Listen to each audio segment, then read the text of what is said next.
आज हम मौजूद हैं न्याय पार्टी के कार्यालय में, जहां पर हमारे साथ मौजूद है प्रशांत जी। और प्रशांत जी चूंकि न्याय पार्टी के गाजियाबाद से प्रभारी हैं, सीधे बात करेंगे। आखिर जो मोदी जी ने अभी ऐलान किया है 3 कृषि काले कानून जो कि साल भर पहले बनाए थे, अचानक उनके मन में क्या आया कि उन्हें वापस लेने पड़े? देखिए, मेरा मानना यह है कि देर आए दुरुस्त आए। लेकिन मैं मोदी जी से ये पूछना चाहता हूँ कि आप पिछले 1 साल से क्या कर रहे थे? जो किसानों की मृत्यु हुई है, 700 किसान जो मारे गए हैं, उसमें उनका क्या पक्ष है? आपने कभी खुल के समर्थन नहीं करा किसानों का, हमेशा विरोध करते हुए। आपकी पार्टी के जितने प्रवक्ता आए थे, चैनलों पे आते थे, सब किसानों को कोई खालिस्तानी बता रहा है, कोई पाकिस्तानी बता रहा है।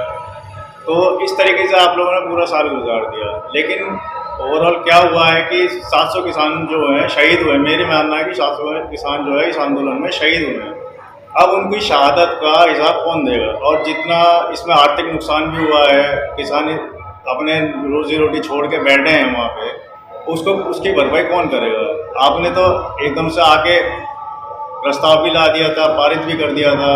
अब आपको चुनावी मौसम दिखाई दे रहा है तो आप लोग ये सोच रहे हो कि भैया चलो एक काम करते हैं, इसको बैकफुट पे आप आ गए हो और अगले साल आपके 5 राज्यों में चुनाव में आप। हमें तो साफ साफ ये दिखता है कि ये चुनावी मुद्दा है केवल ये, और कुछ नहीं है इसका। तो आपको ये नहीं लगता है कि जिस तरीके से किसानों को एक समय पर आतंकवादी घोषित किया गया, विदेशी शक्तियां यूज किया गया, यहां तक कि आतंकवादी तक घोषित कर दिया गया, अब क्या उन्हें आतंकवादी दिखाई नहीं दे रहे? असल में अब अगले साल 5 राज्यों में चुनाव आने वाले हैं, तो अब ये किसान को अन्नदाता कहना शुरू कर देंगे कुछ दिनों में। अब ये खालिस्तानी, पाकिस्तानी, ये कुछ नहीं रहेगा इसमें। एक समय ऐसा था जब अपने मोदी जी जो है वो लगातार किसानों को लेकर के कटाक्ष कर रहे थे। अब एक उनका जुमला आया है, जुमलाई मैं इसलिए कह रहा हूं, उन्होंने ये कहा कि मेरी तपस्या में शायद कहीं कमी रह गई जो मैं कुछ किसानों को समझा नहीं पाया। देखिए, इस बयान को आप कैसे देखेंगे? देखिए, मेरा मानना यह है कि सरकार ही जुमलेबाज है। तो मोदी जी तो इस सरकार से अलग है नहीं, और ये है भी मोदी सरकार ही। तो जुमला तो इनकी शुरू से ही चलता आया है, चलता रहेगा इसमें। और जहाँ जैसे कि आप यहाँ पर ओबीसी जनगणना का एक आवाज उठ रही है और जनगणना कराने की जो मांग चल रही है, SC ST OBC की जनगणना लगभग पिछले 1931 में एक बार हुई थी। अब ये काफी समय हो चुका, उसके बाद जनगणना तो हुई लेकिन आंकड़े सामने नहीं आए। क्या वजह है कि देरी से ये निर्णय लिया जा रहा है? और क्या आपको लगता है कि सही आंकड़े फिर से पेश कर पाएंगे? ये है कि जातिगत जनगणना होनी चाहिए, उसमें जितनी भी शोषित और वंचित जातियां हैं हमारे समाज में, उनको उनके अधिकार मिलेंगे।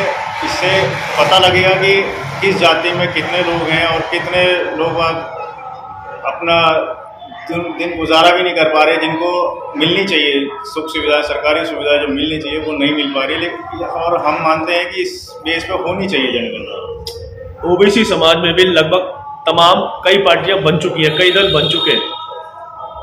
तो अलग अलग रह करके क्या अपनी लड़ाई को जीत पाएंगे? देखिए, ये तो हमारा संवैधानिक अधिकार है। बाबा साहब ने जो संविधान बनाया था उन्होंने ये कहा था कि अगर आपको नहीं लगता कि आप अधिकार आपको नहीं प्राप्त हो रहे तो आप उठो, खड़े हो और अपने अधिकारों के लिए लड़ो। तो ये तो हमारा संवैधानिक अधिकार है। हाँ, अगर हम आगे संघर्ष करते हैं और जीत भी जाते हैं, उसके बाद अगर हम उस मुकाम को नहीं पा पाते हैं जिसको हम लेके चले थे, तो दूसरे खड़े हो जाएंगे।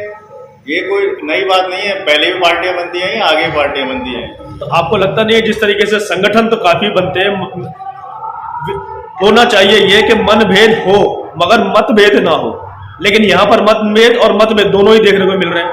अगर ये दोनों चीजें रहेंगी तो क्या विपक्ष मजबूत होगा? देखिए, विपक्ष तो हमेशा ही मजबूत करना पड़ता है विपक्ष को। मैं नहीं मानता कि विपक्ष कमजोर होता है। विपक्ष का काम यही होता है कि सरकार के कटाक्ष करे। पिछले 7 सालों से जो देखने को मिल रहा है, विपक्ष नकारा है। नहीं, विपक्ष नकारा नहीं है, तो आपके न्यूज़ चैनलों में नकारा दिखाया जाता है ना।